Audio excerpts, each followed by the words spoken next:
Welcome home. We are WNST. Tassel, Baltimore. Baltimore positive. I've got cabin fever, got Oriole fever, and there'll be plenty of time to get to this football stuff. But in the meantime, we're going to be on Friday at Fade Lee's in Lexington Market doing the Maryland Lottery, along with our friends at Liberty Pure Solutions and Jiffy Lube Multicare. We're going to be doing the crab cake tour, sort of kicking things off for Labor Day when it's going to get crazy around here in September. Luke, do you eat oysters? I don't think I've ever asked you this. I don't see you're a picky eater, fussy or not. You'll try sort of anything, but it is always interesting to me to see your palate. Are you an oyster guy? I've had them. They're not one of my favorites, but I'm not like if someone presented them to me and I was like out somewhere and someone bought them for me, I'd eat them. Yeah. Oh, you would. Okay. Yeah. How fried, raw, like Fried. fried? Fried. You're I'm fried. Yeah. definitely more of that. Yeah, Yeah. you're not squishy. Okay, so Yeah. nonetheless, I'm going to do 26 oysters in 26 days. Jessica Vallis at Hartford Designs just learned that I'm trying to go with a remove the cupcake and put a clam and crab with a 26 in it. So we're going to have fun with this. Did I say clam? Oyster and crab. Excuse me. I got my wife's talking about clam roast and clam bakes and stuff like that. We're going to be doing oysters because you wouldn't put a clam in an oyster shooter.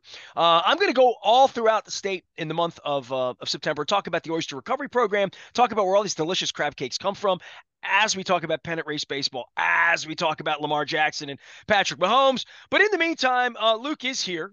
He will be there at Camden Yards, and we will be together at Faithley's on Friday before taking a little bit of a respite through the holiday to give you a breather, me a breather. Orioles go out to the West Coast. They're playing the Dodgers. The bullpen, the bullpen, the bullpen. We're going to talk about it, but you want to talk about the bats. And I want to talk about just being a 500 team. And I mean, even Jim Palmer in New York, or, the last couple of days has been sort of resigned to the fact that this is a different team than the team in May, right this minute, as comprised what they pitch, what comes out of the bullpen, who they're counting on, and Dean Kramer and Suarez and Rogers. I mean, they're really counting on those guys right now, and the bullpen they can't count on, and the offense they have to count on. And when these things don't match up and they kick the ball around, I mean, we're talking about a different team here in August than we were talking about in June, brother. Yeah. I mean, there's no question about that. And the injuries dictate that. I mean, at some point in time, you have to acknowledge what they are right now. And that's why for all of the hand wringing about the bullpen and the pitching in general, and obviously the loss of Zach Eflin is just such a massive loss for them, even if it is only for 2.5 weeks or 3 weeks and he's back in early September, which they're hoping. It sounds like he wasn't even going to have MRI and all this imaging on his shoulder. It sounds like it truly is just a little bit of soreness that lingered after his last start, at least at this point. But that's why I look at this series and say, at the same time, they lost on Monday. They lost on Wednesday. They gave up 4 runs each in those games. Now, if you go and look at the league average for runs allowed in ERA, that's slightly better than league average. So, for all the talk about Craig Kimbrell and now Sir Anthony Dominguez giving up home runs and the mess, it's a mess. Believe me, it's a massive concern.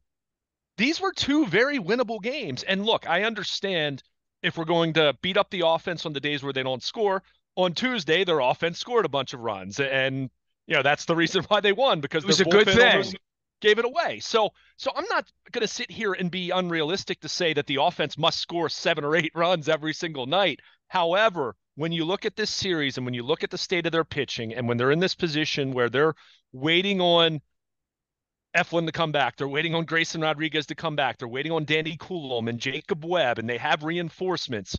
You need to bank as many wins as you can in the meantime, right? When you have winnable games, you must take advantage. So that's where I look at this series and say, that was a very winnable series. And I'm not saying a sweep, although certainly it could have been a sweep, but you need to win at least one of those 2 games where you give up 4 runs, which I'm not saying throw a parade over it, but given the state of their pitching staff, I'll generally sign up for 4 runs allowed in a game on any night. I guess when Corbin Burns isn't pitching at this point, or Albert Suarez, because I just how realistic are you going to be when Cole Irvin's taking the mound or Trevor Rogers is taking the mound?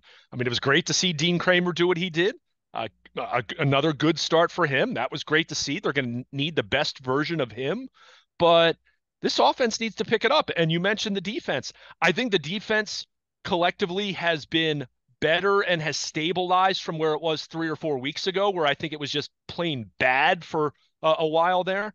But it's still not winning them games. It's still costing them outs in certain circumstances. And even if it's not something that leads to runs being scored, that's still, excuse me, that still adds up, because if you get in an instance where a pitcher has to throw an extra 5 or 10 pitches, or you need to bring someone else in, that not just impacts your ability to win that night, it trickles to the next day, right? It trickles to someone's not available for the next game, or a couple guys aren't available for the next game. So there's too much of that going on still. This offense needs to pick it up. It needs to be way more consistent. And defensively, they need to be more of a net positive. At best, their defense has been mediocre for a long time now, and the defensive metrics support that. And it's just a formula that adds up to a team that, let's face it, has been a 500 baseball team since June, depending on where you want to pick, start the timeline, slightly below 500. But I saw well, the someone mediocre part of the defense, we could take a deeper dive into that. Mediocre defense is you boot a ball on an early grounder and give them an out and strike out the next batter, get a double play. You get, it's different than defensive lapses that create runs, right? And immediate runs, throwing the ball into center field, giving somebody 2 extra bases. Just, at fifth inning, wrong time of the game, when the game's 3-2, you let him back in, let him tie a game. The defensive lapses are situational to really be costly. And more than just like one unearned run, more like just putting the team in a really bad situation. Sure. And sometimes it's not even a lapse as much as, okay, it's a double play that you could have turned. Wasn't the easiest play in the world, but you could have turned it. Or Santander fielding a foul ball, but not fielding it, right? Right. And that, that Santander play, we talked about it the other day. That wasn't an easy play. I mean, that was right up against the wall down the right field line in an outfield and in a ballpark where you don't play very often. So I'm not going to sit here and say that that's a terrible misplay, a terrible play that you didn't make. But it's a play he could have made. Depending on who you talk to, a play probably he would say should have made, but he didn't. Holiday dropping a potential double play ball on the relay. I mean, there's so many instances of that happening where they're just not making a play that could really help out their pitcher. Well, really they're not playing exceptional baseball. When you play exceptional baseball, you win 105, 110 games, but it's really hard to do. And you could play at that pace for a month or 3, and then, but taking on the injuries, beating up Elias, beating up Brandon Hyde. I mean, they had it going on. They had mojo going on 8 weeks ago, and they don't have it right now. And I don't know how to Barry Manilow up, down, all around, trying to get that feeling again. That feeling comes when you have better baseball players. We talked about that for a long time around here. When you have better baseball players, you win. And they've had that. And then you start to talk about 4 pitchers. You haven't mentioned Westberg, Mateo. Throw Hayes in there. Just, he's not here anymore, and he was a part of this, foundationally a part of this. It's they certainly have a long way to go to feel like they're going to win 3 or 4 series in October. You know what I mean? That this is going to hold together and they're going to win 10-6 every night in the playoffs. I find that to be not a great recipe. And I also find that bats tend to rule the roost in October when you hit the ball well, as Texas did last year, hitting those home runs, doing all that. So I see the potential in them being able to slug their way through this, especially if they get Rodriguez back. And even if we don't feel great about it in the middle of September, you might feel better about it by the second week of October, because that's the way pitching is, and how these guys would respond to whatever the weather is and whatever their workload would be. And that speaks to the bullpen depth. This bullpen depth thing that's not getting fixed. Starting pitching might get fixed, and they might stumble to the finish line and finish 2 games out and have to play a couple of, whatever that is. But if they can line up starting pitching and bats, healthy bats, Westberg back, I mean, all the ifs, if some of these ifs and buts and candies and nuts become realities, if they just get some guys back. But dude, the Eflin thing's just, That's otherworldly. And it'll lead me to the tech service because we're going to talk about the tech service here and your role in that. And we might do that at length at Fadley's. But I must say this to you. Eflin went on the IL. I still call it the DL because I'm old and have silver hair. And my wife and I sat down to watch the game from New York the other night. And we had some Pizza John's. I think we were having some pizza. I went over and grabbed some cheesesteaks. And we're sitting there. And I'm like, Eflin's hurt. She's like, I'm an engineer at Verizon. I have work to do. How would I know that? Besides, I didn't get the WNST text. And I said, oh, oh, oh, oh. So I've been hearing everyone. You clearly have not been sending it. We clearly, and I went through this with Bill Cole, but I just want to let you know, Zach Eflin, in the future, that'll be on the WNST text, so my wife knows about it first, okay? Yeah, yeah, and I mean, look, it's a colossal loss, not just for what's left of their rotation at this point, but Zach Eflin was just pitching really, really well. I mean, I'm not a win-loss record guy when it comes to pitching, but he was 4-0. Had an ERA, what, right around 2 since And joining you the didn't have a Orioles. big And crush on that deal. You didn't think like no, you thought. no, no, no, no. I like that deal. I said that, and I mentioned Zach Eflin not every day when we were talking about the trade deadline, but he's a guy that I mentioned You on a thought he couple would not be occasions. available because of the money, because of the I division. didn't know. There were several I didn't reasons to know. think it might not happen, right? Right. I mean, there were a couple reasons to wonder if it would, but that's why I said of all the talk of ownership and I don't want to veer too much into this direction because that's another conversation for another day, Well, but they did invest, though. they Yes. did, right, exactly. For all the talk of David Rubenstein throwing hats into the crowd and soaking fans out, the bird bath section and all that, the fact that they picked up and committed $18 million to Zach Eflin next year was the best sign of Orioles ownership yet in terms of how it pertains to the baseball team and what happens on the field and supporting the front office. So And I being ready to play in the future and sure, not why we don't deal Kobe Mayo and Jackson Holiday away for sure, Dylan Cease, right? Like, sure, yeah, I mean, but saying this is sustainable. right, but with Zach Eflin, I mean, look, I didn't think he was going to pitch as well as he did over those first 4 starts, but I thought he was going to give them really solid, high floor kind of work, which is what he basically did in Tampa Bay this year. He had a ERA just over 4 with the Rays, so it's not like he's been amazing, but he had pitched so well. I think he's a good fit for the clubhouse. Anyone who's heard some of his post-game interviews and having talked to him a little bit, he's only been here a few weeks, haven't gotten to know him extremely well, but good guy.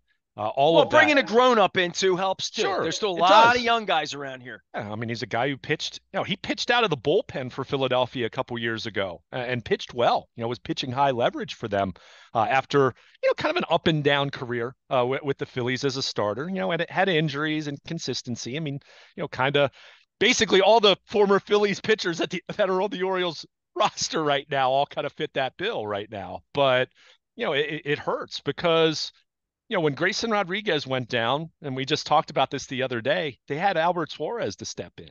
Now it's a matter of Cole Irvin for a spot start, but presumably Cade Povich back in the rotation, at least for the foreseeable future. And look, he pitched really well against Boston last Saturday night, but is that going to be what you get regularly? I'm still very skeptical of that. So If we would have gone back to June into the Wayback Machine, and you and I do this 5 days a week talking about baseball at length, appreciate everybody out there that listens and follows your wisdom and whatever I have to offer here. But if we would have gone back in June and said the starting rotation when they go out to LA Labor Day week is going to be Cole Irvin, Cade Povich, you might have said Chase McDermott, like these guys that were in Norfolk at the time or headed to Norfolk at the time, and Dean Kramer is going to be relied upon, and Suarez is going to be your 2. Not even mentioning Eflin as a deal or mentioning, if you just would have said those bodies are your starters, I'd say you're probably scuffling to be a 500 team if that's what you're rolling out there every 5 days, and not to mention the bullpen being on fire. I'd say even if you had the Indians, I keep calling me Indians, Guardians bullpen, maybe you'd say, well, they could be okay. But I mean, put that into the time machine. We're taking a kid from Norfolk, a left-hander that loves animals, but, is what he is. Dean Kramer, who's been a source of inconsistency. And Albert Suarez from the KBO, some 30-year-old Venezuelan guy with a big arm, and like we don't know what we're getting. And that's what we're gonna send to Yankee Stadium. Like, really? That's what we're gonna send to Dodger Stadium next Tuesday night. I don't know. And by the way, Burns not looking good yet. I mean, like I'm waiting to see the next time Burns looks like Kramer. Well, that's a little hyperbole to look like Kramer. He needs to look like Corbin Burns. I mean, Kramer's had back-to-back quality starts. Kramer before that, we were talking about him not No, I'm belonging in the just saying, just give me a quality start. Doesn't have to be a no Sure. hitter. Just get me through 6 innings with 2 or 3 runs. He's had a bad August. There's no doubt Yeah, about it. yeah. I Right. mean, until I start seeing that once or twice, I'm Well, really worried. I I can't be really worried about if I'm going to be really worried about Corbin Burns at this point, then I'm having like I'm having a medical emergency because my stress level is through the roof. Um, it's what it is. You just mentioned it. If you told me all that in June, I would say the Orioles better thank their stars. They're 74 and 54. I mean, someone broke it down. I think it might have been one of the Sun guys, but made mention that through the first 64 games, the Orioles were 42 and 22, right? Off to a great start.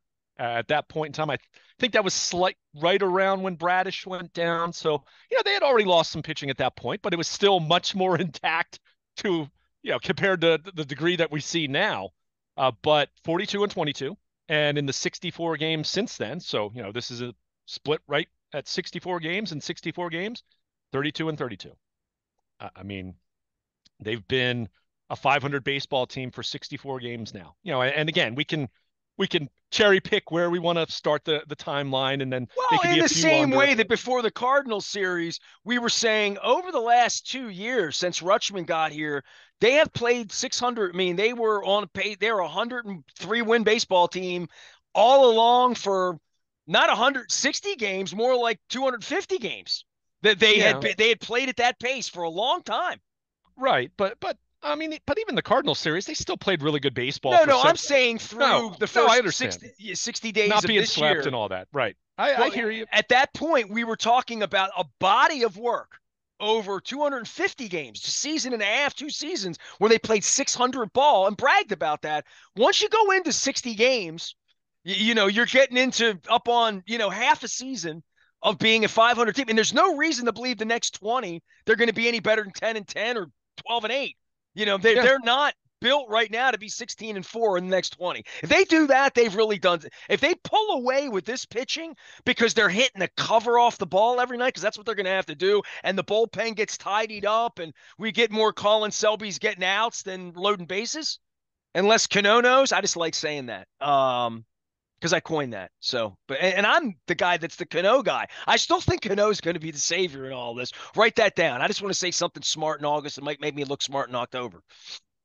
I mean, I don't know if anyone in the bullpen's going to be the savior at this point. They need to get 4 or 5 guys going to the degree where they don't have to be amazing, but just be dependable, just be trustworthy, just be someone that you can put in and feel good about Somebody it. better damn well be the savior. They got to win about 15 games in October, But my point, and they're Nestor, going to need to do it every night, you and they need can't five do guys, it right but now. They but can't do it's it not. against the Mets. They can't do it. One guy can't be the savior because one guy can't pitch every night. That's I my feel like point. Ekman this morning. I'm sort of channeling my argumentative, what the hell's going on with this baseball team? But I can't do that because I know what's going on with the baseball team. They don't have any pitching. All their best pitchers are gone. They've got a starting Not five hitting the that would ball. be a 95 win starting five that isn't in their rotation right now. Like they're hurt. They're Tommy John. Like if What's they the win the World offense's Series, it'll be a excuse? miracle. I mean, What's the given these offense's injuries. excuse? What's the offense's excuse, though? I mean, the entire group goes in the tank when Jordan Westberg's hurt. Like, look, Jordan Westberg, I've said this to you. From a fan perspective, he might be my favorite player. But they scored 3 runs on Wednesday. They had 3 hits. They were gifted a bases loaded, nobody out situation that should have been 2 outs and nobody on. It wasn't bases loaded, no out, but first and second, nobody out. Easy. Missed strike 3 call, and Cowser thrown out at second base. They end up having a bases loaded, nobody out situation. They got 1 stinking run.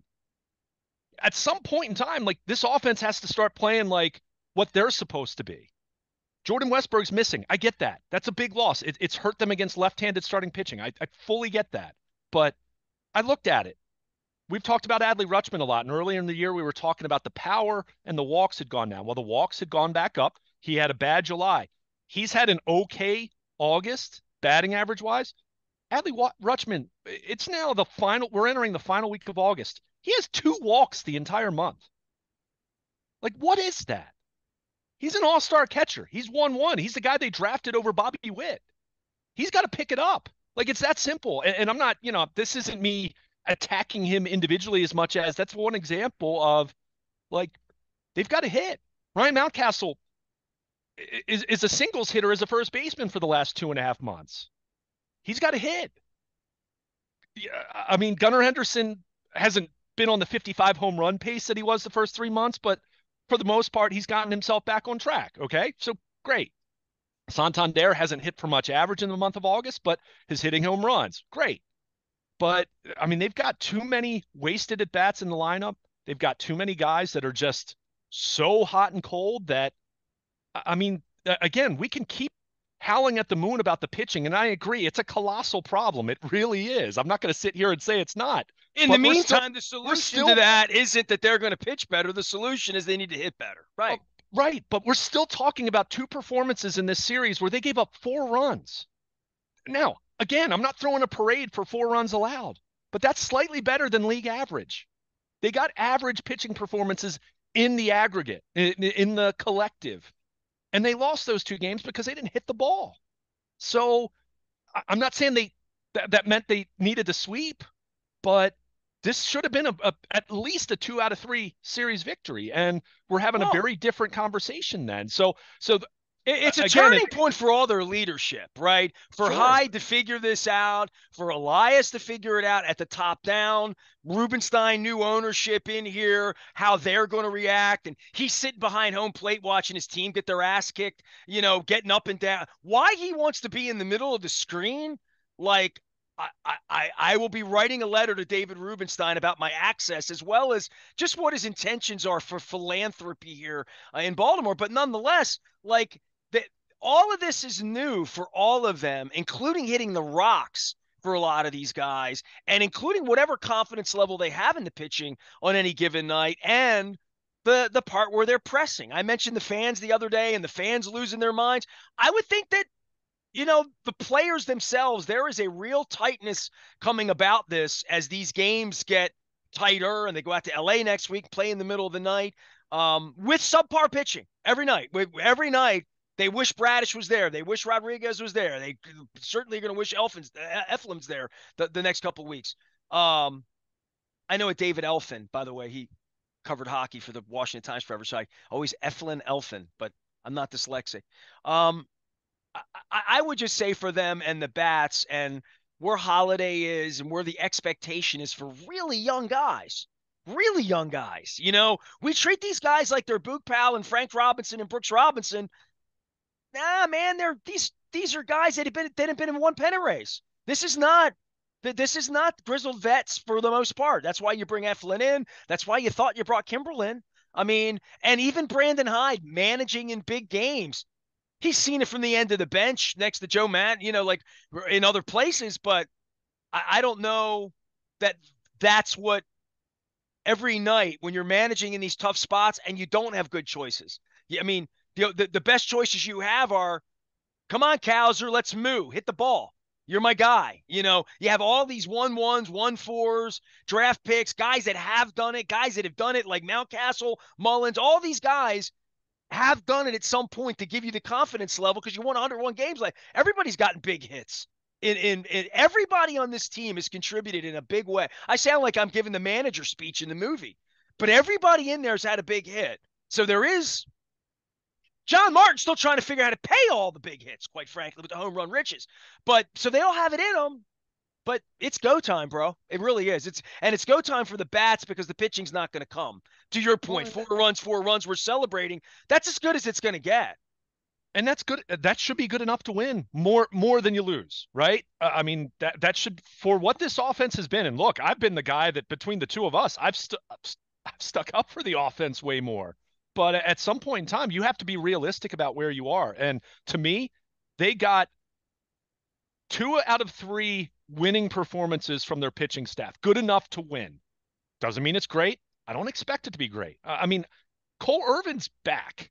Cole Irvin started on Wednesday, and I'm not picking on him. It's just and gave them it's a the chance state of to win. affairs. Right. He was competitive. It wasn't good. He didn't get through 5 innings. I understand all that, but he didn't get bombed, right? It wasn't I don't expect the offense to win when the pitching is going to give up 8 or 9 runs on some nights. And that's going to happen too, because it's just where the pitching is at this point in time. They're going to have some And that's blowups. going And to be on those really, nights, really demoralizing when we have a 3-day stretch where Suarez looks like a KBO guy for a night. It was already, I'm half freaked out about Corbin Burns not looking right because of all the rest of it. And thank God for Kramer the last 2 weeks, right? Like some of these right. guys, and Suarez too. I mean, these guys have stepped up. I would agree with that. The pitching has stepped it up a little bit here. I mean, a few guys have. Now the bullpen not so much, because even Sir Anthony Dominguez has gone into the tank now too. So there's no one in the bullpen you trust at this point. So the bullpen's an absolute dumpster fire. I mean, it just is. Got to call it what it is. You've got to hope to get some of these guys straightened out. And look, it's not easy because It's and I better to get him straightened out when you're up 7-3. Sure, sure. And they were in that position on Tuesday night where they had a lead, and then they were in a position where, oh my goodness, now you're sweating it out I again. dozed off on that game. My wife elbowed, but she better But wake up. I'm like, man, this damn bullpen. You can't go to sleep on the bullpen. That's true. I found that out on Tuesday. I mean, no lead is safe. I mean, I agree with that. And again, I'm not when I'm going nuts on the hitting here. That's not giving the pitching staff a pass. I'm colossally concerned with the pitching. At the same time, I also am trying to be realistic about the pitching, and that's where I look at this. And again, I'll say Monday and Wednesday, they got winnable performances from their pitching collectively. Doesn't mean everyone pitched well, obviously, but uh, if you tell me the rest of the way, or at least until they get Grayson Rodriguez and Eflin back, let's say at least they're to that point, at least they're as whole as they're going to be, and getting Coulomb and Jacob Webb back. If we're going to assume all four of those guys are going to come back and at least look something like themselves, you hope. But if you're going to tell me until that happens, I will sign up in blood for the Orioles to give up 4 runs per game because that means they should have a chance to win more than they They lose. can win the World Series doing that. Well, no, that's not what I'm talking about here. I'm talking about what they need to do until they get those guys back. And that's why I look at this series and say this is a series that it was very plausible, very reasonable to win 2 out of 3 with what they got. And again, pitching was lousy on two. The bullpen was lousy in relief of Kramer. I'm not saying that the pitching collectively that night was good enough. Their offense, scored enough runs to make it. And the Mets kicking the ball around, by the way, which was just hilarious. Their little league sequence there. But the point is, with where they stand right now, they're 74-54 going into this Houston series, right? So they're 20 games on over 500. If they go 500 the rest of the way, that means they would be a 91 win team. Now, is that going to win the division? Check back with me on how the Yankees are doing, because the Yankees, again, and this is the saving grace for the Orioles, is every other team in the AL. Yep. Houston, a good example of that. Houston was on a major roll, then they have a series loss, right? And are humbled a little bit. Seattle can't hit the ball.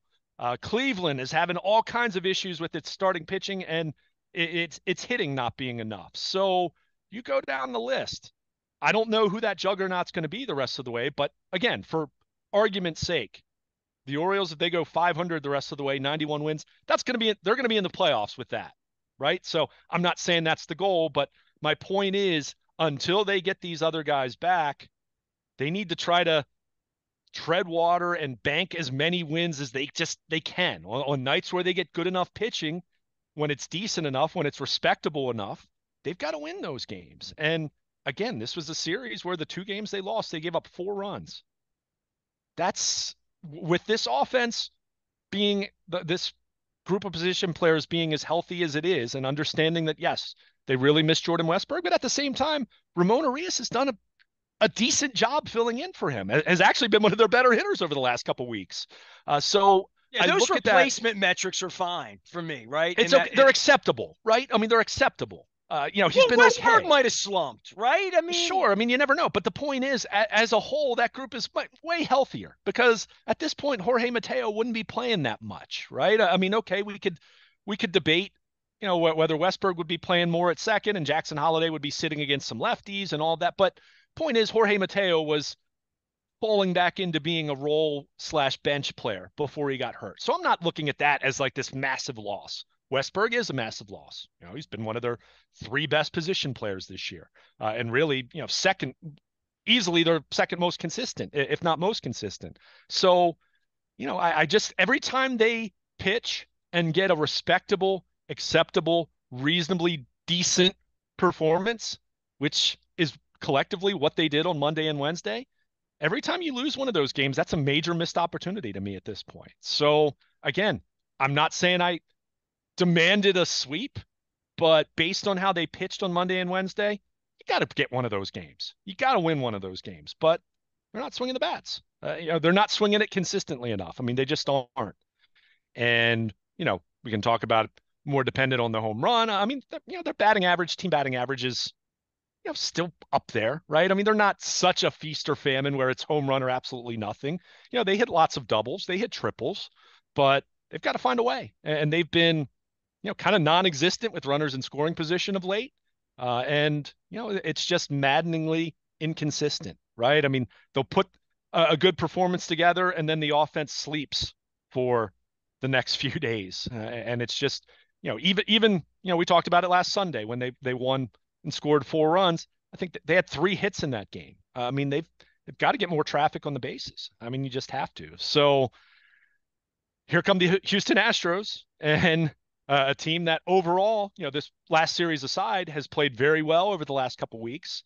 It's going to be a big test for them. There's no question about it. And, you hope that the pitching doesn't get ugly, and you hope if the pitching is decent enough, and more specifically, the starting pitching is decent enough that your offense takes advantage and is able to score enough runs. I mean, they got Burns, Povich, Suarez the first 3 games of this series. So Burns and Suarez are, those are the two guys you feel the best about. So, you're hoping you get at least 2 of those first 3, and then you see what happens in the finale, as far as who the TBA is going to be. So again, I hear all about the pitching. We can continue to howl at the moon about the pitching for the rest of the season because even the guys that come back, they're still not getting Bradish and John Means and Tyler Wells back and Felix Bautista back. So I get that, but that's why I look at this and say when you give up 4 runs in a game, you need your offense and defense to step up there. I mean, you really do because that's winnable. It's a winnable baseball game as I come to expect it with where this pitching is. So they don't take advantage. Yeah, I'm gonna hold the offense's feet over the fire a little bit more than the pitching because I do have higher expectations for that group, and they didn't live up to it up in Queens. he is Luke Jones. He is Baltimore Luke. Let's get on the more important things like the third and always important preseason game in Lambeau Field this weekend. Luke and I'll be talking football this week. Lots of politics, lots of great stuff. I've had great conversations, not just with our senators, our congressmen, various county executives and leaders on opioids and various things on the Eastern Shore, Western Shore. I've had Democrats, I've had Republicans, I've had independents on. And I'm writing my Declaration of Independence beginning on Labor Day week. So you'll want to be reading my droppings and my writings, and my columnists will come back to life in a rather large way as I've been doing a lot of writing. We have a lot of new sponsors around here. Our friends at Cooper's Pub, we're going to be up there doing the Crab Cake Tour, down there at Fells Point doing the Crab Cake Tour on the 13th of September. That's going to be a big weekend. There's a big oyster festival going on. There's a big oyster festival on the 26th at the B&O Railroad Museum. I'm going to be broadcasting from there as well, doing the Crab Cake Tour in the middle of an oyster tour. But that is September. We got a pennant race. We got a lot of football going on. All of it brought to you by friends at the Maryland Lottery. I'll have the Gold Rush Sevens doublers at Fadley's on Friday, again at Coco's on September the 4th. Boy, oh boy, just Pizza John's is back on with us as a sponsor. And we're doing a lot with Coppin State. Dr. Anthony Jenkins is going to be a familiar voice joining us more and more. Bill Cole came on this week. We're bringing the WNST tech service back. I've been working for a living instead of saying take this job and shove it, which I might do next week. I am Nestor. He is Luke. We are WNST, AM 1570, Towson, Baltimore. We'll see you at Fadley's on Friday. Come down and get a crab cake.